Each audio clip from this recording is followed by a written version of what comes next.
আজ আপনাদের নিয়ে আসলাম কলকাতার কাছে 450 বছরের পুরনো এই রাজবাড়িতে। কলকাতার কাছেই রয়েছে মধ্যবিত্তের থাকার সাধ্যের মধ্যে এই রাজবাড়ি। রাজবাড়িতে ঢোকার সাথেই মনে হলো সময় যেন এখানেই থমকে গেছে। রাজবাড়ির এলাহি খাবার দাবার তো আছেই, তার সঙ্গে রয়েছে পাশের গ্রামে ঘুরে বেড়ানো আর রাজবাড়ির 450 বছরের পুরনো ইতিহাস নিয়ে আজকের গল্প। তাহলে অপেক্ষা কিসের, চলুন বেরিয়ে পড়ি।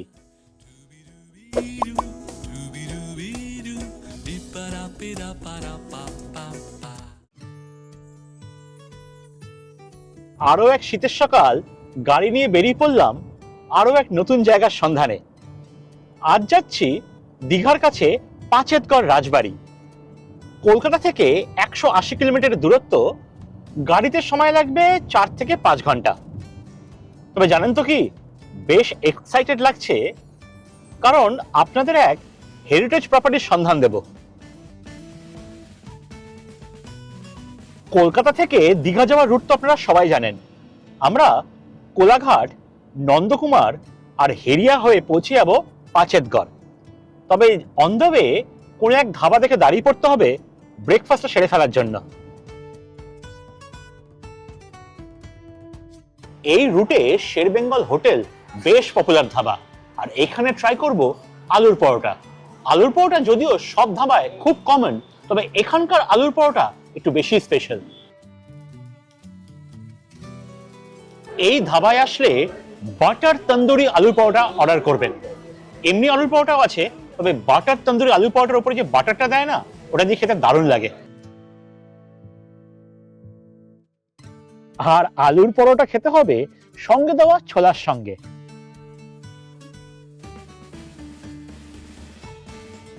এখানে আলুর পরোটা তেলে ভাজা হয় না, তন্দুরে সেঁকা হয়, আর সার্ভ করার সময় ওপর থেকে বেশ ভালো পরিমাণে বাটার দিয়ে দেওয়া হয়।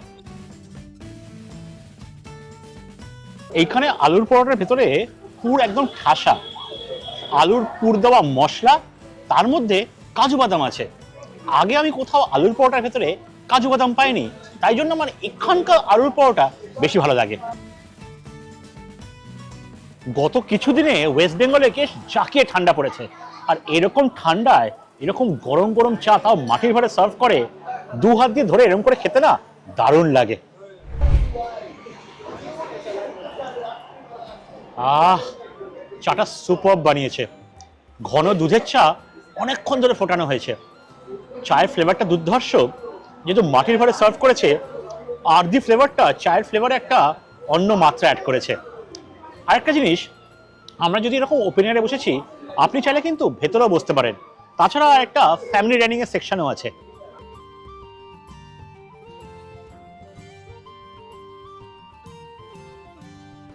চলে আসলাম 450 বছরের পুরনো পাচেতগড় রাজবাড়ি। ওয়েস্ট বেঙ্গল গভর্নমেন্ট থেকে এই রাজবাড়িকে হেরিটেজ তকমা দেওয়া হয়েছে। চলুন আজ আমার চোখে পাচেতগড় আর তার রাজবাড়িকে চিনে নেবেন।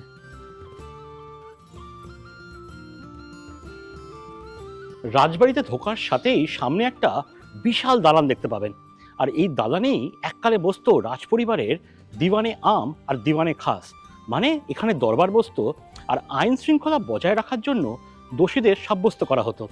পরবর্তীকালে এখানে নাটকের রঙ্গমঞ্চ আর বিভিন্ন সাংস্কৃতিক অনুষ্ঠান হতো। কলকাতার ধারে কাছে বেশ কয়েকটা রাজবাড়ি আছে, তবে তার মধ্যে গুটিকতক রাজবাড়ি মধ্যবিত্তের সাধ্যের মধ্যে। এই রাজবাড়ি থাকা খাওয়ার খরচা নিয়ে সবকিছু আপনাদের জানাবো। চলুন যে রুমটায় আছি সেই রুমটা আপনাদের দেখাই। আমরা থাকছি রাজবাড়ির তিলোত্তমা হেরিটেজ রুমে। বিশাল রুম, আর দুদিকে দুটো বিছানা, 4-5 জন তো আরামসে থাকতে পারবেন।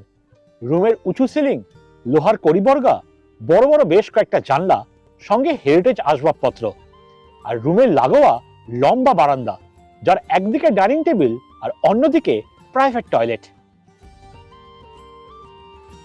এই রুমে পা রাখার সাথে মনে হলো আমি পুরোনো দিনে কোনো বাংলা সিনেমার সেটে চলে এসেছি। রুমের ইন্টেরিয়র একদম ছিমছাম, অতিরিক্ত কিছু নয়, যতটা দরকার ততটাই আছে, যেটাতে হেরিটেজটা বজায় রাখে। আর রুমে পা রাখার সাথে ওয়েলকাম করা হলো লেমনের শরবত দিয়ে।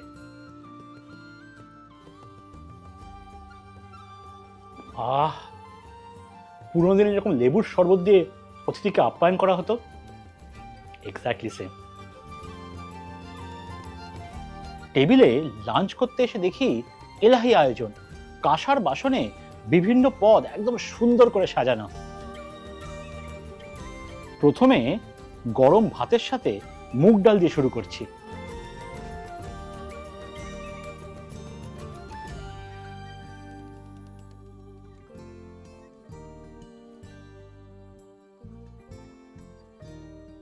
মুগ ডালে গাজর, বিনস আর ধনেপাতা দিয়ে অসাধারণ রান্না করেছে, আর এর সঙ্গে একটু পাতিলেবু দিয়ে খেলে স্বাদটা আরো এলিভেট হয়ে যায়। দারুণ খাচ্ছি, দারুণ খাওয়া শুরু হলো।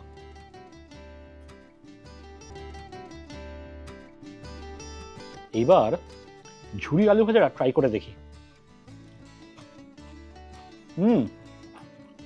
বেশ ভালো, বাট ডালের সাথে খেয়ে দেখি।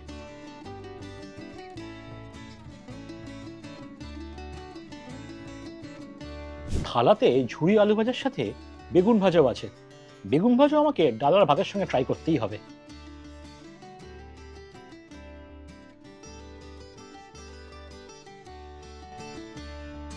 ডালের সাথে পূর্ব মেদিনীপুরের স্পেশালিটি গয়নাবড়ি ট্রাই করতে একদম মিস করবেন না। আর এই গয়নাবড়ির ওপরে পোস্ত দেওয়া, অসাধারণ জিনিসটা কিন্তু।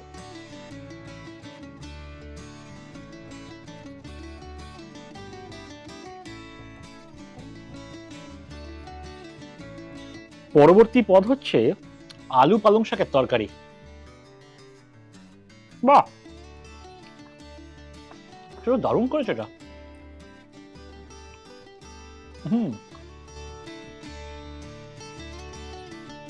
এরপর ট্রাই করব গলদা চিংড়ি দিয়ে চিংড়ি মালাইকারি।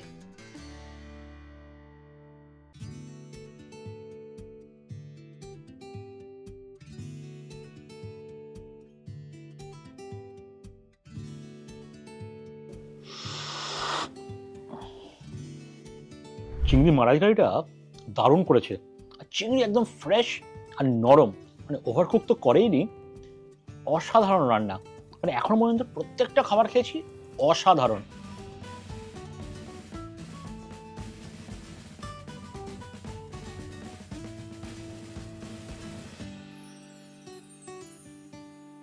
আর এইবার খাবো পাবদা মাছের ঝাল।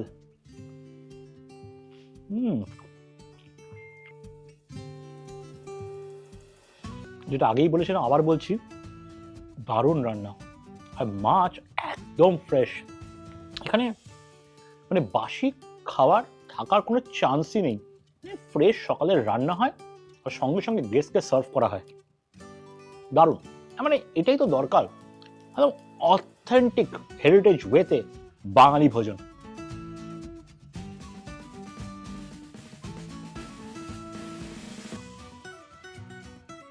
আর শেষ পাতে টমেটো খেজুরের চাটনি।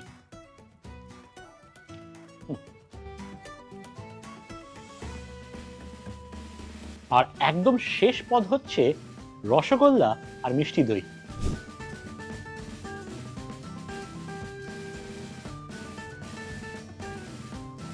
রসগোল্লাটা দারুণ ছিল, এবার মিষ্টি দই ট্রাই করে দেখব। মিষ্টি দইতে এলাচের ফ্লেভার। আমি ফ্লেভার ইয়োগার্ট খেয়েছিলাম, এই মিষ্টি দইতে এলাচের ফ্লেভারটা দারুণ লাগছে। ক্রিমি দই, মানে এলাচের ফ্লেভারটাকে ইনফিউজ করা হয়েছে, আর্টিফিশিয়াল কিছু নেই। আগেকার দিনে বিয়ে বাড়িতে দেখতাম খাবার পরে পান সার্ভ করা হতো, এখন তো এসব বিরল দৃশ্য হয়ে গেছে। ইনফ্যাক্ট বড় বড় রেস্টুরেন্টও, মানে বাঙালি রেস্টুরেন্টও পানটাকে সেইভাবে প্রমোট করে না। এইখানে খাওয়ার পরে টেবিলে চলে আসলো মিষ্টি পান।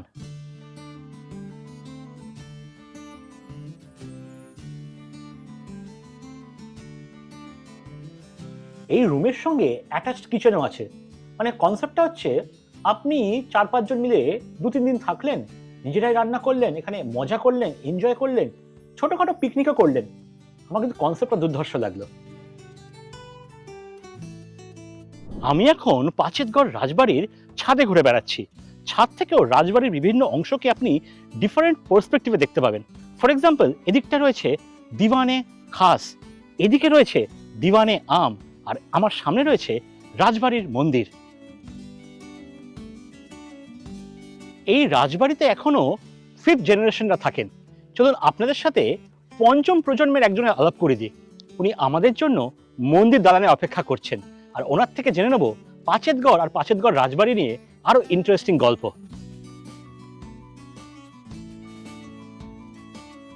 এই যে আটচালা স্ট্রাকচারটা দেখছেন, যার নিচে আমি বসে আছি, এইটা হচ্ছে পচেটগড়ের পিপলস কোর্ট। এইখানেই বসে খাজনার বিষয়, লোকাল অ্যাডমিনিস্ট্রেশনের বিষয়ে ডিসকাশন হতো। আমার পূর্বপুরুষরা এইখান থেকেই বসে অ্যাডমিনিস্ট্রেশনটা চালাতেন। আর পিছনে যেই মাটির দেওয়ালটা দেখছেন, এটা হচ্ছে পুরো মাটির দেওয়াল, অ্যান্ড ইট ইজ 27 ইঞ্চেস থেক। আর উপরে যে এই যে স্ট্রাকচারটা, এটাকে বলে বেঙ্গল ইন্ডিজিনাস স্ট্রাকচার আর্কিটেকচারাল স্টাইলে, আর এটাকে আমরা লোকাল ল্যাঙ্গুয়েজে বলি বাংলা দ্বার।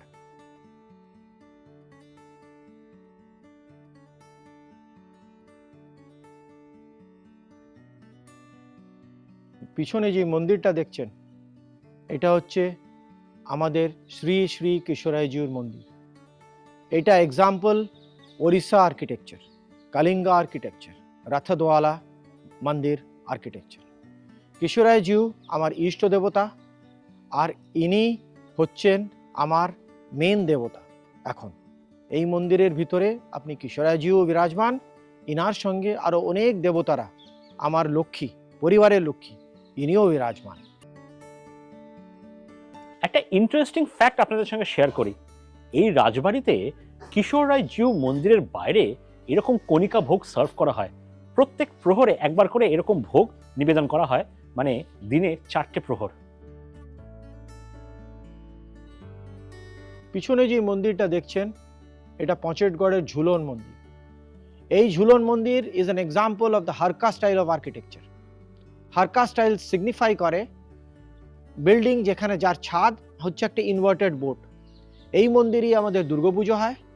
আর দুর্গাপুজোর স্পেশালিটি হচ্ছে, আমার দুর্গাপুজো কিন্তু কাঠামোর নয়, এটা হচ্ছে পটের পুজো। আর এই মন্দিরে এই কিশোরাইজিউর জন্ম পূর্ণিমা, এই মন্দিরে এই কিশোরাইজিউর ঝুলন উৎসব, এই মন্দিরে এই পচেটগড়ের অনেক রিলিজিয়াস ফেস্টিভ্যালগুলো প্রতিদিন প্রতি সময় পালন করা হচ্ছে।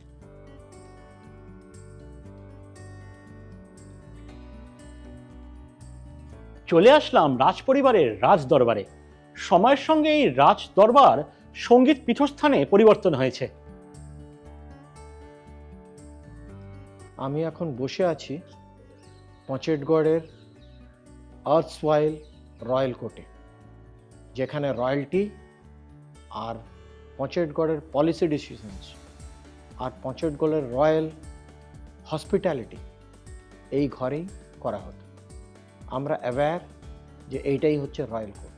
পরে যেরকম নবজাগরণ এলো, যেরকম হিন্দুস্তান ক্লাসিক্যাল মিউজিক পচেটগড়ের হার্টে ঢুকে গেল, এই জায়গাটায়, এই রুমটাই হচ্ছে যদু ভট্ট, ফকির বাক্স, কানায়ালাল দেহরি, সব বড় বড় সঙ্গীতের সম্রাট এই ঘরেই রেয়াজ করেছেন। অ্যান্ড এখন আমরা পচেটগড়ের সেই রয়্যাল কোর্টটা কনভার্ট হয়ে গেছে পচেটগড় জলসাঘর।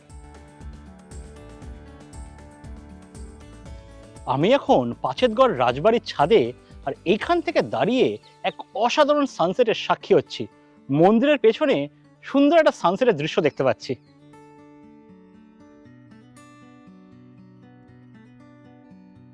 সন্ধেবেলা চলে আসলো বাঙালির প্রিয় স্ন্যাক্স, সর্ষের তেল দিয়ে মাখা মুড়ি, তার সঙ্গে পেঁয়াজি আর চিকেন পাকোড়া।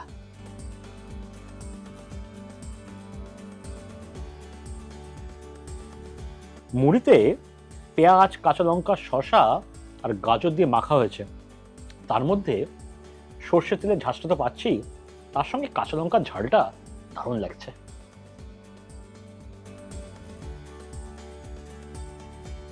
মুড়ি মাখার সঙ্গে রয়েছে গরম গরম চিকেন পাকোড়া। বাহ, গ্রামের পকোড়া একটু কিন্তু শহরের থেকে অন্যরকম হয়। বোনলেস চিকেনের টুকরো, তার উপরে মোটা একটা ব্যাটার, খেতে বেশ ভালো লাগছে। ব্যাটারে বেশ ভালো পরিমাণে মশলা দেওয়া হয়েছে।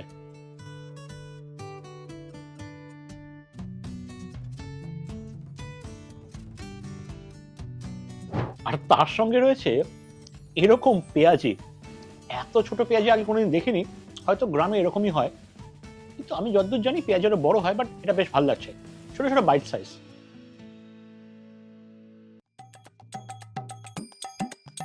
সন্ধেবেলা এই রাজবাড়ির প্রধান আকর্ষণ হলো কিশোর রায় জুয়ের সন্ধ্যা আরতি।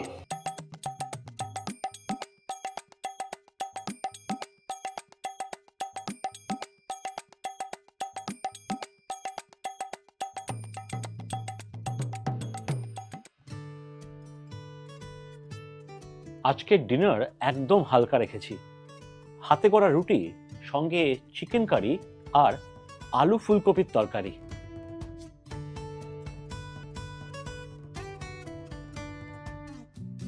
পাচেতগড় রাজবাড়িতে ঘুরতে এসে যেটা বুঝলাম, এটা হলো ইতিহাসের এমন এক অধ্যায় যার পাতা আমরা খুব একটা উল্টে পাল্টে দেখি না। তাই নতুন কিছু জানা, নতুন কিছু দেখানোর সুযোগ পেলে আমার প্রচন্ড ভালো লাগে। আশা করি আমার চোখ দিয়ে আপনারা যখন পাচেতগড় দেখছেন আপনাদের ভালো লাগছে। তো একটা অসম্ভব সুন্দর দিন আজকে শেষ হলো, আবার দেখা হবে কাল সকালবেলায়। ঘুম থেকে উঠে একটু গ্রামে হাঁটতে বেরিয়েছি। এরকম পরিবেশ তো শহরে পাওয়া যায় না। শীতের সকাল, চারদিকে কুয়াশা, আর একদম পলিউশন নেই, নিরিবিলি নির্ঝুম। তাই ভাবলাম কাছাকাছি কোনো গ্রামে হেঁটে দেখি কোথাও ভালো খেজুরের রস পাওয়া যাচ্ছে কিনা। সেই অভিযানে এখন আমার বেরোনো।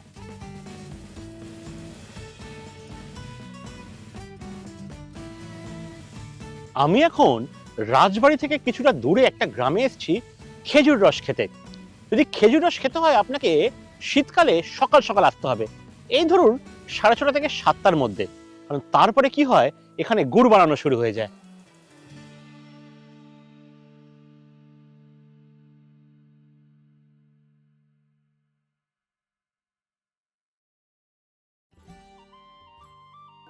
আহ, কি স্বাদ!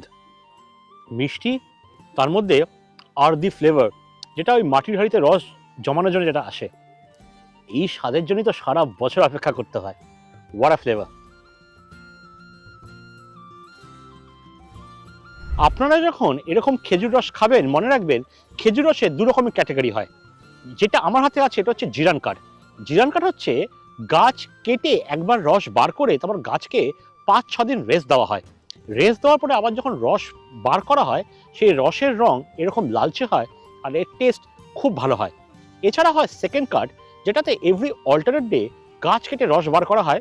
তার স্বাদটা একটু অন্যরকম হয়, তবে এই রসের দাম আর ডিমান্ড সবচেয়ে বেশি।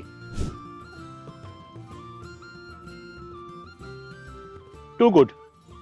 এই রসে যখন রোদের আলোটা পড়বে তখন এটা তারি হয়ে যাবে। যদি যারা খেয়ে থাকেন তারি, তারা বুঝবেন তার স্বাদ কেমন।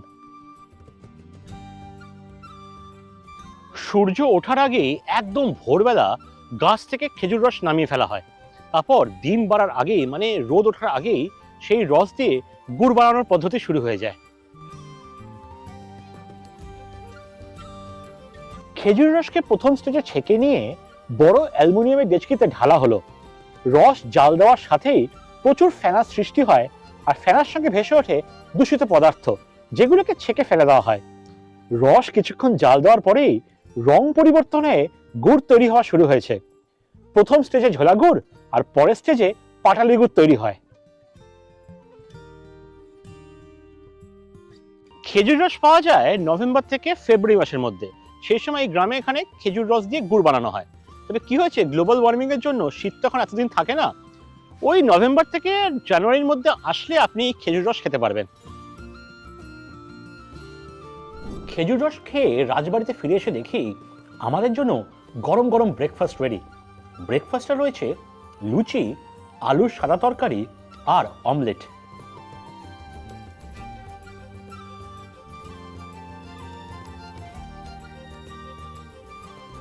আলুর সাদা তরকারি কথাটা শুনে হয়তো আপনাদের কানে লাগবে, কারণ আমরা সাধারণত কি বলি, সাদা আলুর তরকারি, কিন্তু আলু তো সাদাই হয়, এই জন্য আলুর সাদা তরকারি বললাম, কারণ তরকারি সাদাও হয় আবার হলুদও হয়, ডিপেন্ড করছে আপনি আমাদের কী মশলা ব্যবহার করছেন। আলুর সাদা তরকারি বাঙালির খুব প্রিয় ব্রেকফাস্ট। এর মধ্যে খুব সিম্পল ইনগ্রেডিয়েন্টস, আলুর সঙ্গে জিরে, কালো জিরে আর একটু ধনেপাতা থাকে, ব্যাস তাতেই যা স্বাদ না, কেল্লা ফতে। আর দেখলাম কাঁচা লঙ্কা আছে, তাই জন্য প্রত্যেক বাইটে যেটা হালকা ঝালটা লাগছে আর কাঁচা লঙ্কার গন্ধটা দারুণ।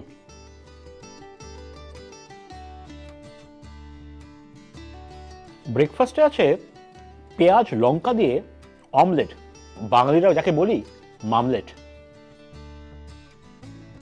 সর্ষের তেলে ভাজা মামলেটে সর্ষের তেলের হালকা ঝাঁজ, সঙ্গে কাঁচা লঙ্কার ঝাল আর পেঁয়াজের সাটল সুইটনেস, এর মধ্যে চাইলে গোলমরিচ দিয়েও খেতে পারেন, ব্যাস এর থেকে ভালো ব্রেকফাস্ট হয় না বাঙালিদের।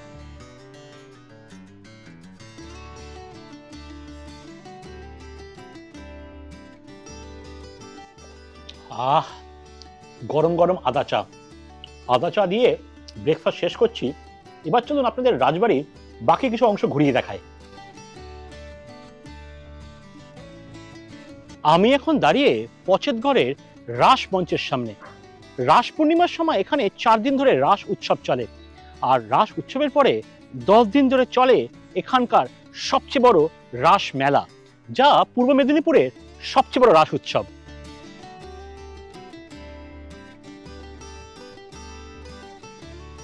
আমি এখন দাঁড়িয়ে রাজবাড়ির সামনে পঞ্চেশ্বর শিব মন্দিরে। 1897 সাল থেকে 1907 সালের মধ্যে এই মন্দির তৈরি হয়, তাহলে বুঝতেই পারছেন এটা কত বছরের পুরনো মন্দির, আর এই মন্দিরকেও হেরিটেজ তকমা দেওয়া হয়েছে। পচেটগড় চৌধুরী দাসমহাপাত্র পরিবারের প্রথম ঠাকুর শ্রী শ্রী পঞ্চেশ্বরজি, ইনি কিন্তু স্বয়ম্ভু, যেখানে বেরিয়েছেন সেখানেই দাঁড়িয়ে আছে। ইনার সঙ্গে আরও 4 জন শিবলিঙ্গ আছে। আর এই মন্দির আর্কিটেকচারটাকে সাউথ ইন্ডিয়ান টেম্পল আর্কিটেকচার বলা হয়, অনেক ইউনিক আর্কিটেকচারাল স্টাইল। আর এই শিব মন্দির আর এই শিব ঠাকুর হচ্ছে একটা প্রাচীন ঠাকুর পূর্ব মেদিনীপুর, আর very loved God. He is a God which is more benevolent than the বেনিভোলেন্স।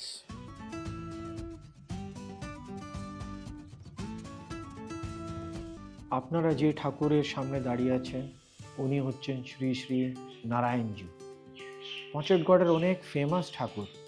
আর এই যে ঠাকুর দেখছেন ইনি পুরো কোষ্ঠী পাথরের, আর ইনাকে কিন্তু আমি পেয়েছি 1873-তে আমাদের আটগড় পুকুর দিকে। আটগড় পুকুর যখন সংস্কার করা হয় তখন ওনাকে ওখান থেকে পাওয়া যায়। এটা ধরে যাওয়া হচ্ছে, আর রিসার্চ যেটা বলছে যে ইনাকে যখন মুঘলসরা ভাঙতে এসছিলেন, কালা পাহাড় আর যারা ভাঙতে এসছিলেন, পুরীর দিকে যাচ্ছিলেন, এই তমলুকের দিকে, পূর্ব মেদিনীপুরের দিকে অনেক মন্দির ভেঙেছেন। ইনি নিশ্চয়ই একটা ওরকম মন্দিরে ছিলেন যেটাকে ভাঙা হয়েছে, তারপরে ওনাকে সেফগার্ড করার জন্য পুকুরে লুকিয়ে রাখা হয়েছে, আর আমরা পরে ইনাকে পেয়েছি। এখন উনি আমাদেরই পরিবারের একজন সদস্য ঠাকুর। পঞ্চেশ্বর মন্দিরের একদম পেছনে রয়েছে বিশাল বড় পুকুর, যার নাম হচ্ছে মহাদেব কুণ্ড। আপনি যদি এখানে ঘুরতে আসেন, এখানে ছিপ ফেলে কিন্তু মাছ ধরার অপশন আছে।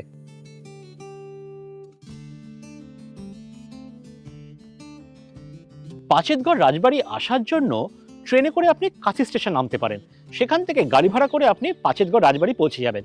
তাছাড়া স্প্ল্যানেড আর হাওড়া থেকে আপনি ডাইরেক্টলি পাচেতগড় আসতে পারেন। এখানে থাকা খাওয়ার জন্য পার হেড খরচা পড়বে 2200 টাকা। খাবার প্যাকেজে ব্রেকফাস্ট, লাঞ্চ, ইভিনিং স্ন্যাক্স আর ডিনার ইনক্লুডেড। তাছাড়া মাল্টিপল টাইমস আপনি চা বা কফি অর্ডার করতেই পারেন।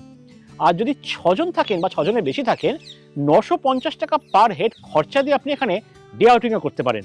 বুকিং করার নাম্বারটা স্ক্রিনে দিয়ে রাখলাম, আর পাচেতগড় রাজবাড়ির ওয়েবসাইটের লিঙ্কটা ডেসক্রিপশনে দেওয়া রইল।